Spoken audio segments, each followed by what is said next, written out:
Hello guys, ഇനി ഞായറാഴ്ച പള്ളിയിൽ പോയി കഴിഞ്ഞ് വന്നപ്പോഴത്തേക്കും സൺഡേ സ്പെഷ്യലായിട്ട് ഞങ്ങൾ പാസ്തയും ചിക്കൻ വറുത്തതും ഉണ്ടാക്കാമെന്ന് വിചാരിച്ചു. അപ്പോൾ ഇപ്പോൾ ഞങ്ങൾ ചിക്കനെല്ലാം വറുത്ത് പാസ്ത എല്ലാം വേവിച്ച് അങ്ങനെ എടുക്കുമായിരുന്നു. ഇന്നത്തെ സൺഡേ സ്പെഷ്യൽ എൻ്റെ അപ്പൻ്റെ വിഭവമാണ് കേട്ടോ. ഞാനങ്ങനെ കുക്ക് ചെയ്യുന്നില്ല.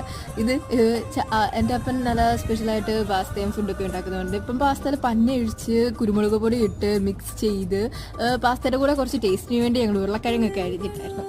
അതെല്ലാം വെന്ത് ഇതിന് മിക്സൊക്കെ ചെയ്ത് കുറച്ച് കുരുമുളകൊക്കെ ഇട്ട് ഉപ്പും ഇട്ട് സെറ്റാക്കി എടുത്ത് പിന്നെ ചിക്കൻ വറുത്തതുണ്ടല്ലോ, അങ്ങനെ ഈ രണ്ട് വിഭവങ്ങളായിട്ട് ഞങ്ങൾ ഉച്ചയ്ക്ക് വയറ് നിറച്ച് കഴിച്ചു. നല്ല സൂപ്പർ ടേസ്റ്റുള്ള ഒരു റെസിപ്പിയായിരുന്നു. റെസിപ്പി വേണമെങ്കിൽ കമൻറ്റ് ചെയ്യുക കേട്ടോ. അത്രേ ഉള്ളൂ ഗൈസ്. ഇന്ന് നമുക്ക് സ്പെഷ്യൽ ആയിട്ട് പാസ്തയും ചിക്കൻ വറുത്തതും. Thank you.